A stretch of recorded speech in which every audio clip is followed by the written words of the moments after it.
morning in DeKalb County. Police are investigating after a 20-year-old woman's body was found in the roadway right in the middle of a neighborhood. Yeah, earlier this morning, a heavy police presence could be seen in the area on Conley Downs Drive. That's near Decatur. Good Day's Kim Leffler joins us live from the scene with the very latest information. Kim. Well, investigators cleared the scene here just before 7 a.m. this morning, but that woman's body was in the roadway behind me here for several hours this morning. But investigators were focusing their attention on this home where you see the orange balloons and orange lights. Now, I did speak with a neighbor who said he got home at around midnight and he saw a lot of people by this home. They were having some sort of party, he said, but he didn't hear any gunshots. It's unclear exactly when that shooting happened. Police are also still trying to figure out exactly what led up to all of this. We have reached out to police for more information. We know that woman's body was removed from the scene here right around 6 o'clock. So still a lot of questions in regards to the shooting. And of course, as soon as we get any updates, we'll be sure to bring that right to you. For now, live in DeKalb County, Kim Leffler for Good Day Atlanta. Trump is a vindictive politician and a heartless man. I think it's going to happen next week. Why? Just because the carnage is piling up and Democrats are getting hurt more than they're being helped. Emotions are running high on Capitol Hill as time is running out for millions of Americans who are either counting on government benefits or praying for a paycheck. And as the government shutdown continues, money for the federal food assistance program known as SNAP is set to run out in just hours. SNAP provides food subsidies for millions, including about 1.5 million Georgians. Good Day's Mark Teichner is live in DeKalb County with more on what's being done to prepare for this upcoming deadline. Mark, good morning.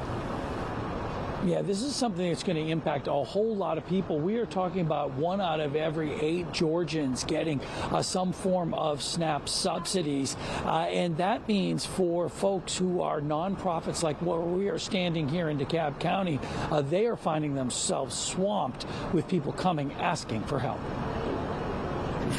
It will hurt me big time. Stephanie Stanley doesn't know what she'll do if her SNAP benefits are cut off. Stanley is among the 1.3 million Georgians who depend on SNAP to help put food on the table. The average SNAP recipient gets a little under $200 a month. I depend on SNAP tremendously. If a judge doesn't step in and the federal government shutdown continues, that money will stop flowing Saturday.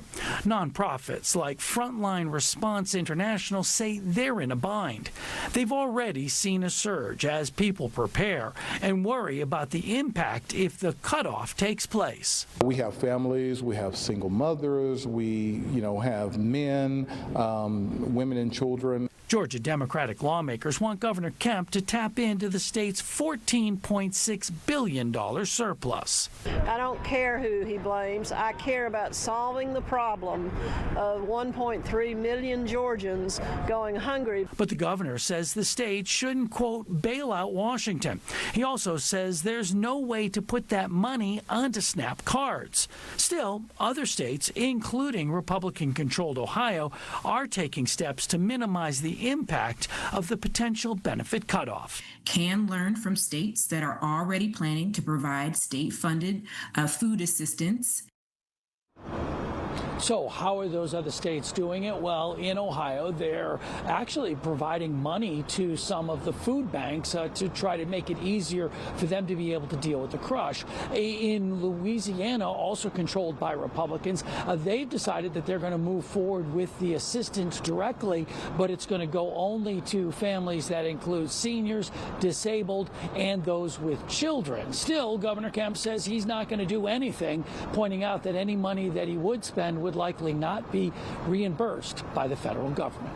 Reporting live from DeKalb County, I'm Mark Teichner for Good Day Atlanta. So many people impacted here and across the country. Mark, thank you. Well, several airlines are now stepping up to help feed federal aviation workers impacted by the shutdown, including Atlanta-based Delta Airlines, United, and American. The companies are offering meals for traffic controllers and federal workers who are not receiving a paycheck. Southwest says it's donating meals, drinks, and thousands of dollars through GoFundMe. And Delta is putting the pressure on lawmakers to immediately pass a, quote, clean continuing resolution. This comes after air traffic controllers missed their first paycheck earlier this week.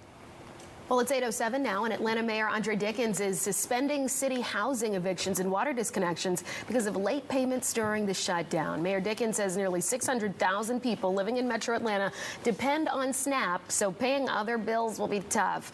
The suspensions run through January, or when the shutdown ends. Dickens says city leaders are also working with local food banks to help those in need. Now, several organizations are stepping up to help those who need it. For a full list of food giveaways and pantries, and to learn more about this developing story, just visit fox5atlanta.com. It's also available for you on the free Fox Local app.